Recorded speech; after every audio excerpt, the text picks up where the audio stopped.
你好，我要一杯热美式.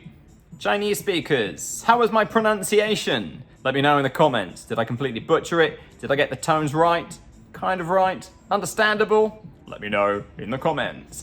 I'm Julian Northbrook from doingenglish.com, and hello from Taiwan Shenanigans, part number 2, or rather I should say update number 2. I've had a terribly busy, terribly stressful day here in Taipei today, walking along the streets of the city, eating lovely food, having a wander around a memorial park, getting a history lesson. It's not been too busy or stressful at all. It's actually been a very relaxing, pleasant day. Today I had 2 key goals, the first of which was really just to get over the jet lag, which I think I've actually quite successfully done. I slept pretty well last night, all things considered. I went to bed at my normal time. I woke up once in the night wondering where the hell I am and, well, who I was. But apart from that, I slept through till morning. Today I haven't really felt tired at all, so I think this time I am blissfully jet lag free. My second goal was to work out how to order a cup of coffee in the local coffee shop, which I now feel equipped to do. Thanks to Leeds Mai and gang putting together a Facebook group called the Awesome Gang, dedicated to teaching me Chinese, pronunciation and how to say basic things that I need to say, including 我要一杯热美式, how to order a cup of black coffee. I had forgotten what it feels like to be totally and utterly incapable of communicating, even in the most basic of situations.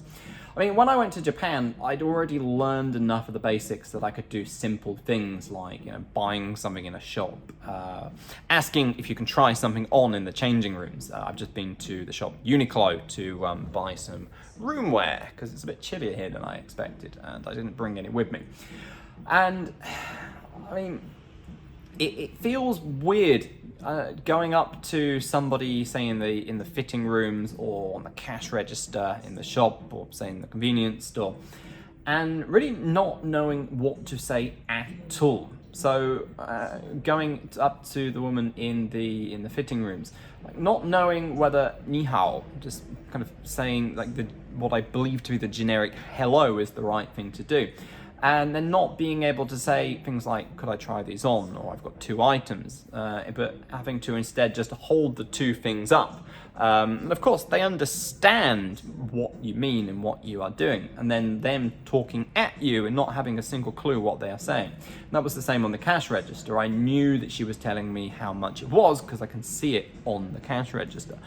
But everything else just... Yesterday I was in the convenience store and it was late and I couldn't be bothered to eat properly, so I went to the convenience store and I bought a cup of ramen and a burger. And I assume what the guy said to me is, would you like me to heat this up? I've been in the Family Mart convenience store a billion times in Tokyo, and I know that is part of what they ask. But I didn't actually have a clue whether that is what he said or not, and I didn't really know how to respond. In the end, I said 谢谢, and whether that was the right thing to say or not, I do not know. The guy didn't speak to me again, and when he was done with my stuff, he handed them to me without a word, not even looking at me, so it might not have been. But it's a bittersweet experience. On the one hand, I enjoy throwing myself into the deep end of a culture and a language and just kind of having to do it in that kind of way. But on the other hand, it makes you feel like an absolute idiot. It reminds me of when I was in Japan. Like I said, when I was in Japan, when I first went there, I'd already learned enough of the basics that I didn't really have a problem with things like that. But for example, when I was first working full-time in a school, I think there had probably been some kind of administrative mistake, because the school had no English-speaking teachers, and they had wanted a Japanese speaker, which I quite certainly wasn't really at that time. And even after several months of really pretty intensive study and learning, I would have to sit in meetings and I'd either have no clue what was being said at me, meaning I just had no way to respond whatsoever. Or I'd get the gist and I'd have ideas and I'd have things that I wanted to say, input that I wanted to give, but I wouldn't be able to actually express that myself. So that really the only thing that I could ever do in those meetings, whether I'd understood the person or not, would be to nod and just say yes, yes, yes, yes. And I just remember feeling like an absolute idiot all the time. Like, what I was actually able to do was severely crippled by my communicative ability. And that's of course the same as how I feel here. And the things I'm doing here are much, much more basic. I'm probably not going to need to do anything beyond go to the convenience store and buy something.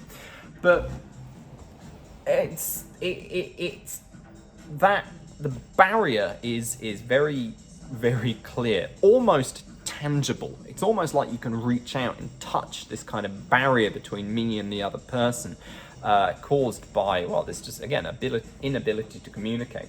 I've got a couple of weeks here and I'm going to learn as much as I can. I had said that I was going to learn the basics before I came here, which is what I really should have wanted to do, but I decided to prioritize my PhD thesis and get that written before I came here instead, and the whole learning Chinese thing went out of the window.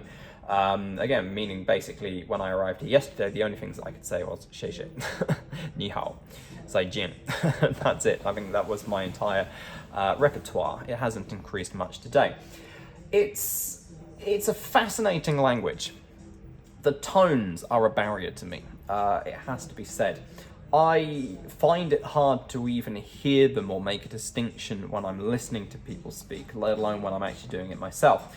So that even things that I have learned, things like 你会说英文吗, which I know means do you speak English, as Mai very rightly said to me today, I can understand you, but it sounds like shit. Because as an English speaker, my tendency is to just flatten it, but you can't do that in Chinese. The tones carry meaning, and unless you get those tones right, well, being understood is being understood, but sounding like shit is also sounding like shit. You can't come into this game, the language learning thing, with an ego, with pride. Pride will seriously get in your way. You have to kind of throw that away and be happy to look like an absolute twat for a while, I think. Because if you go into this with a sense of pride, wanting to be perfect before you actually try to do anything in the real world, well, you'll either never do anything in the real world, or you'll just have that pride trampled to death by people kind of giving you confused looks, in extreme cases laughing at your terrible pronunciation or the stupid things that you come out with. But it's all fun. Like I said, it's a bittersweet kind of fun, I think, because on the one hand it is enjoyable throwing yourself into the deep end. On the other hand, it's a pride destroying process. But there we have it.